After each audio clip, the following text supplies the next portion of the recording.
Guys, welcome to my channel teach with Geet. As you know कि हम one word substitution कर रहे हैं और मैं डेली एक छोटी सी क्लास लेती हूँ। Again I am telling you, वैसे मैंने अपनी ये वाली बात तो हर वीडियो में बताई है, लेकिन मैं आपको इसलिए बताती हूँ क्योंकि कुछ नए सब्सक्राइबर्स जुड़ते हैं और कुछ नए लोग जुड़ते हैं, तो इस वजह से ये चीज़ बताना ज़रूरी हो जाता है मेरे लिए।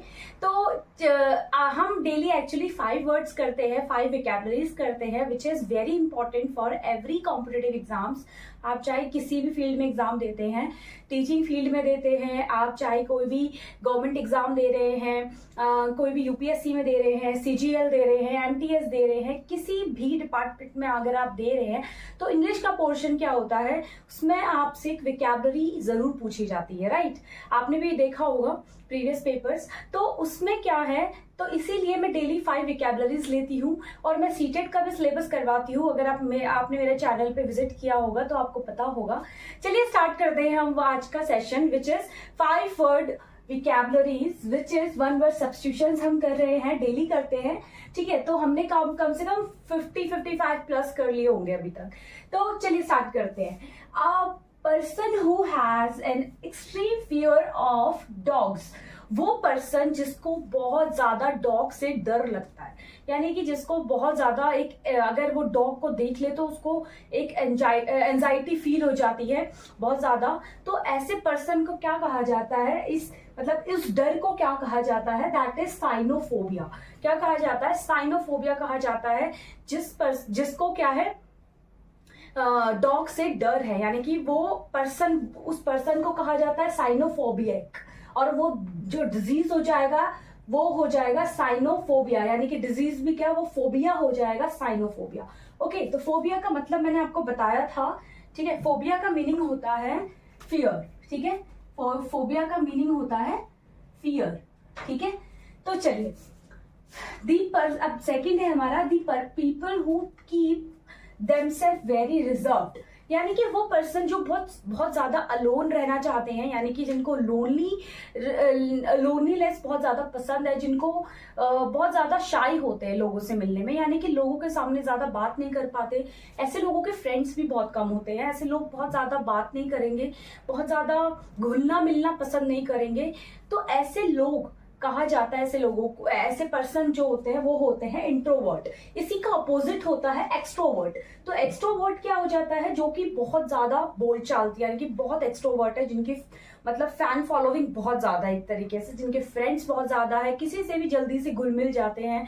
अगर बाहर जाएंगे, किसी से वेरी फर्स्ट टाइम भी मिलेंगे तो बहुत ज्यादा एक अलग ही अपना रुबाब क्रिएट कर लेंगे। तो वो होते हैं एक्सट्रोवर्ट, यानी कि इसका अपोजिट। लेकिन ये होते हैं इंट्रोवर्ट, यानी कि बहुत शाय रहने वाले, बहुत ही शांत रहने वाले, और बहुत ही कम, इनकी जो सोसाइटी होती है बहुत कम होती है, ठीक है। चलिए स्टार्ट करते हैं अब थर्ड से हम, study of stars. Study of stars क्या कहा जाता है, स्टडी ऑफ स्टार्स हो गए, study of moon, study of sun, सभी किसी भी प्लैनेट की स्टडी करने को हम बोलते हैं एस्ट्रोनॉमी, यानी कि जो भी पर्सन होगा वो एस्ट्रोनॉमिस्ट होगा। तो एस्ट्रोनॉमी होता है स्टडी ऑफ स्टार्स, यानी कि सन की स्टडी करना, अर्थ की स्टडी करना, या किसी भी प्लैनेट में किसी प्लैनेट की स्टडी करना, called astronomy. Fourth is study of relation between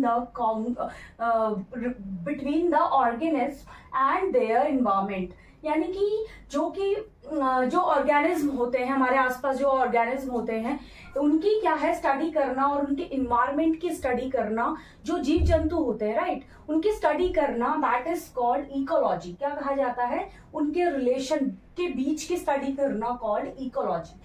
last one is study of hand writing, यानी कि जैसे आपने देखा होगा बहुत सारे लोग उस चीज में बहुत ज्यादा माहिर होते हैं, डॉक्यूमेंट को स्टडी करने में, चाहे वो कोई भी लीगल पेपर्स हो या कोई भी लीगल पेपर्स को वो जरूर, यानी कोई भी विल हो गई, कोई भी फाइल हो गई, कोई भी प्रोजेक्ट हो गया, कोई भी एडवर्टीजमेंट हो गया, कोई भी एक ऐसा गवर्नमेंट लीगल डॉक्यूमेंट हो गया, वो भी क्या है, उसको स्टडी करने में बहुत ज्यादा मतलब परफेक्शनिस्ट होते हैं।